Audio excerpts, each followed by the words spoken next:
welcome on my channel Har Ghar English. Today we will discuss Canterbury Tales written by Geoffrey Chaucer. Summary of the prologue to the Canterbury Tales and writer was the Geoffrey Chaucer. आप ये अच्छे से समझ जाइए कि यहाँ पर आज इस वीडियो में हम जिस लॉन्ग क्वेश्चन को डिस्कस करने वाले हैं आपके साथ वो एक समरी है और समरी हमारे ancient history of English literature के जो राइटर रहे बहुत ही greatest writer Geoffrey Chaucer, father of poetry, father of English literature, Geoffrey Chaucer का जो वर्क था the prologue to the Canterbury Tales, उसका डिस्कशन आज आपके साथ करेंगे। अगर ये क्वेश्चन आता है तो आपको इस क्वेश्चन को अटेम्प्ट करते समय किन बातों का ध्यान देना है, किस तरह से अटेम्प्ट करना है, बस यही डिस्कशन आज की वीडियो में होगा जिसको ईजी पैटर्न पर हम आपके लिए लेकर आए हैं। आप ये बहुत अच्छे से जान लीजिए हमारी प्रीवियस वीडियोस को अगर आप लगातार देख रहे हैं तो आप उसमें ये भी देखते होंगे कि हम कितना अच्छी तरीके से आपके साथ एक्सप्लेन करते हैं लॉन्ग क्वेश्चन को। इसलिए आप हमारे साथ जुड़े रहिए, हमारे चैनल के साथ बिना स्किप किए पूरी वीडियो देखिए। अगर आप इंग्लिश लिटरेचर के स्टूडेंट हैं तो आपके लिए इस चैनल और ये वीडियो बहुत ज़्यादा मोस्ट इम्पॉर्टेंट है फॉर योर एग्ज़ाम। ओके, चलिए अब हम नेक्स्ट स्टेप में बात करेंगे आंसर की। अब क्योंकि हमने एंसेंट हिस्ट्री की बात की तो एंसेंट हिस्ट्री का सिंबल आप देख रहे हैं इस पिक में लगाया गया है ताकि आपको थोड़ा सा इंटरेस्ट आए वीडियो को देखते हुए। Okay students, let's start now. Answer, summary of the prologue to the Canterbury Tales. The prologue to the Canterbury Tales की समरी की आज यहाँ पर डिस्कशन होने वाला है। क्वेश्चन अगर पूछा जाता है समरी का या थीम का तो आप इसी आंसर को अटेम्प्ट करिएगा। ये आपके लिए बहुत अच्छा स्कोरिंग देने वाला आपका आंसर होगा। Geoffrey Chaucer's The Prologue to the Canterbury Tales serves as the introduction to a collection of stories written in the 14th century. अब जैसा कि मैंने आपसे शुरुआत में ही कहा कि हमारे जो जॉफ्री चाउसर हैं उन्होंने एक वर्क लिखा था जिसका नाम था कैंटरबरी टेल्स। पूरी बुक का नाम है इनकी the prologue to the Canterbury tales.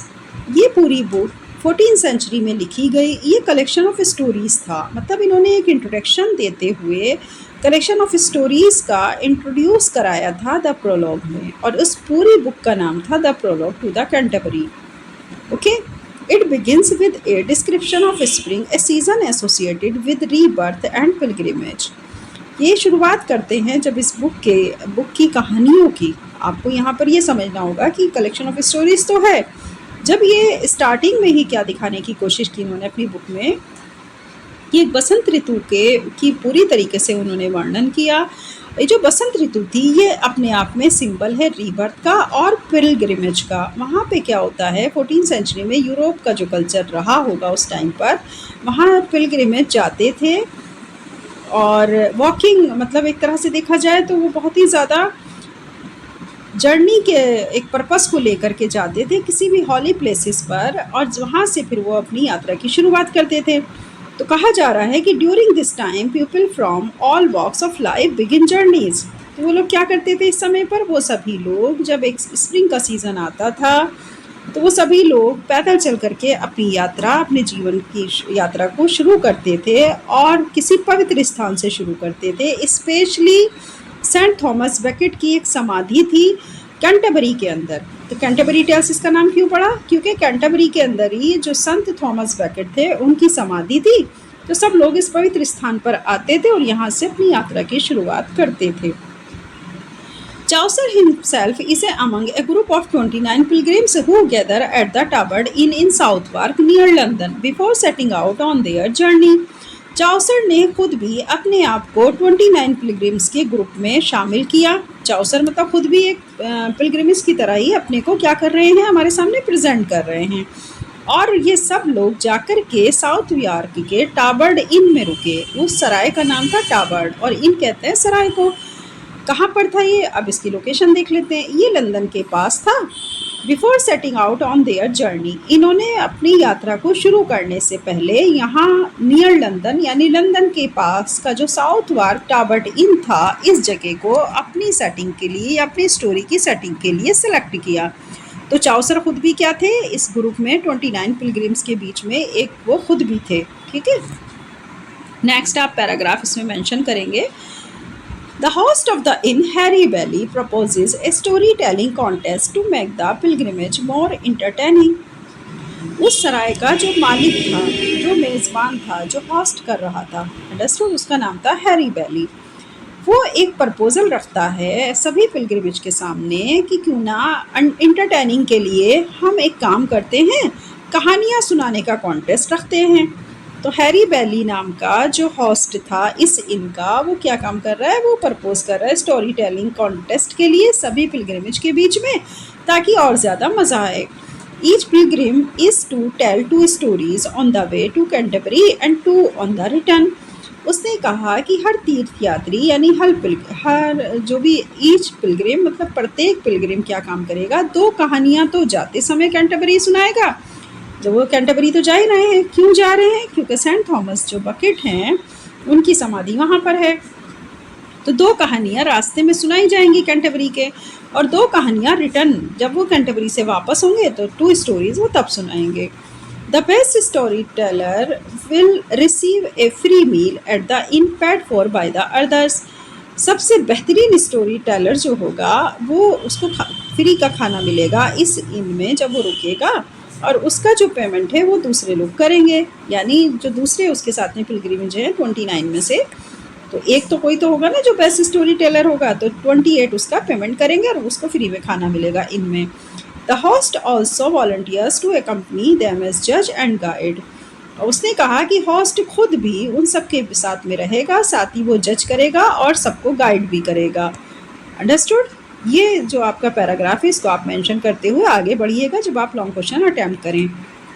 यहाँ मैं एक चीज़ और अपने स्टूडेंट्स को जो है क्लियर कर दूँ कि जब भी लॉन्ग क्वेश्चन आए और आप एमए इंग्लिश या बीए की इंग्लिश के लॉन्ग क्वेश्चन को अटेम्प्ट कर रहे हैं तो ध्यान दीजिएगा, पैराग्राफ वाइज पैराग्राफ जो आप क्वेश्चन को लिखते हैं या किसी भी क्वेश्चन का आंसर देते हैं, तो ये बहुत ही अच्छा और बहुत ही इम्पैक्ट कर देने वाला, एग्जामिनर के ऊपर बहुत ज़्यादा इम्पैक्ट डालने वाला जो है आंसर होता है।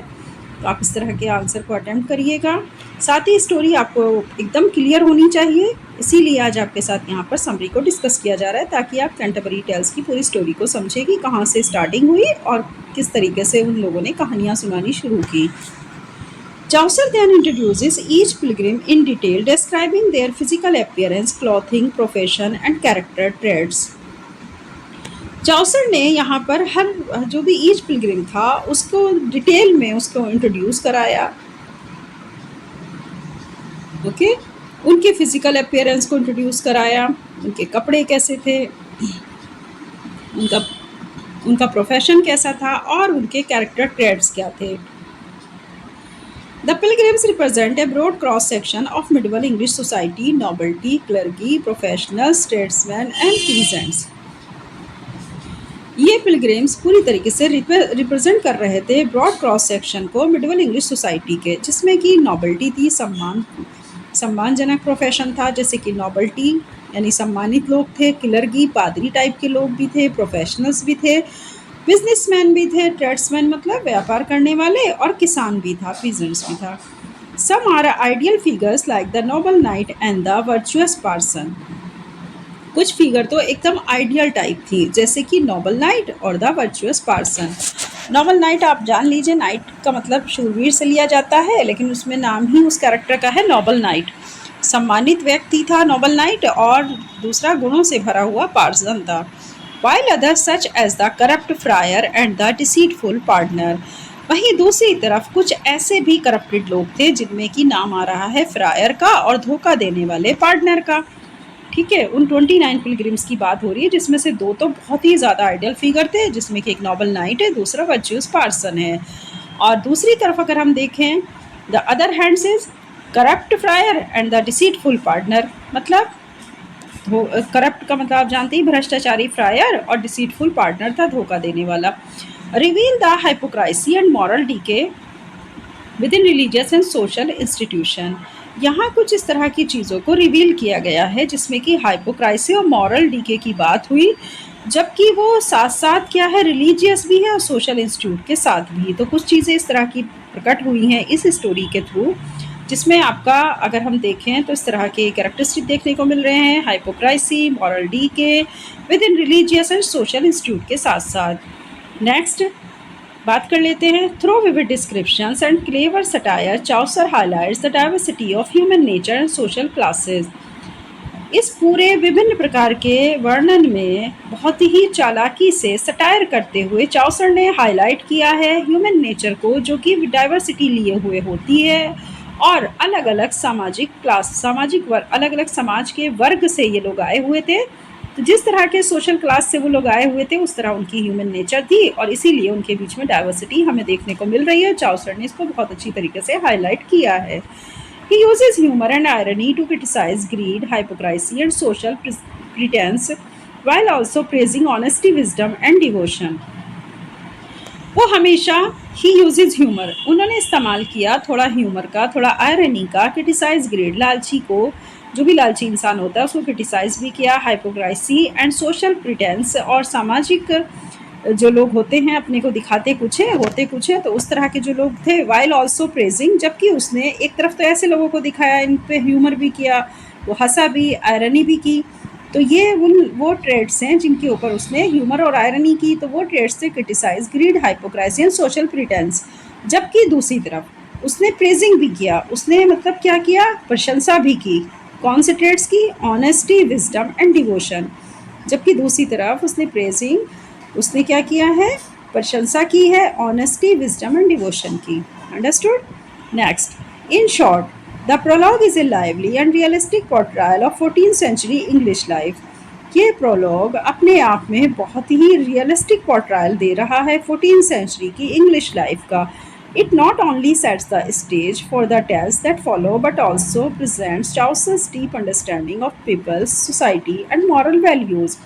ये केवल एक स्टेज पर प्ले की गई कहानी नहीं है, ये हमें इस तरीके से दिखाता है कि चाउसर की अंडरस्टैंडिंग कितनी डीप थी लोगों के बारे में, सोसाइटी के बारे में और मॉरल वैल्यूज़ के बारे में। और चाउसर ने इन सारी चीज़ों को समझते हुए हमारे सामने एक बहुत ही अच्छी कहानी का प्रस्तुतिकरण किया है। ये था आपका जॉफ्री चाउसर का कैंटरबरी टेल्स। अंडरस्टूड? अगर ये लॉन्ग क्वेश्चन आता है आपके एग्ज़ाम में तो आप इसी तरह अटेम्प्ट करिएगा। BMA के स्टूडेंट के लिए बहुत ज़्यादा मोस्ट इम्पोर्टेंट है और ये एक बहुत ही फेमस क्वेश्चन भी है, ये भी ध्यान दीजिएगा। आप चाहे किसी भी यूनिवर्सिटी के हैं, आप जॉफ्री चाउसर ज़रूर पढ़ रहे होंगे, इसलिए आज आपके सामने ये लॉन्ग क्वेश्चन यहाँ पर डिस्कस किया गया है। आप चाहें तो इसके नोट्स भी बना सकते हैं। और हाँ, हमें हमारे कमेंट सेक्शन में ये ज़रूर बताइए कि आपको हमारी वीडियो कैसी लगती है। साथ ही जो आप हमारी वीडियो देख रहे हैं, जो भी स्टूडेंट्स, वो ये भी बताएं कि किस टॉपिक पर अब वो चाहते हैं कि नेक्स्ट वीडियो बनाई जाए। ओके स्टूडेंट्स, चलिए अब इसी के साथ हम विदा लेते हैं। फिर एक नई वीडियो में फिर से मिलेंगे एक नए क्वेश्चन के साथ, जो आपके एग्ज़ाम के लिए 99% बहुत ही ज़्यादा यूज़फुल होगा। ओके, अपना ख्याल रखिएगा, स्टे बी क्यूरियस एंड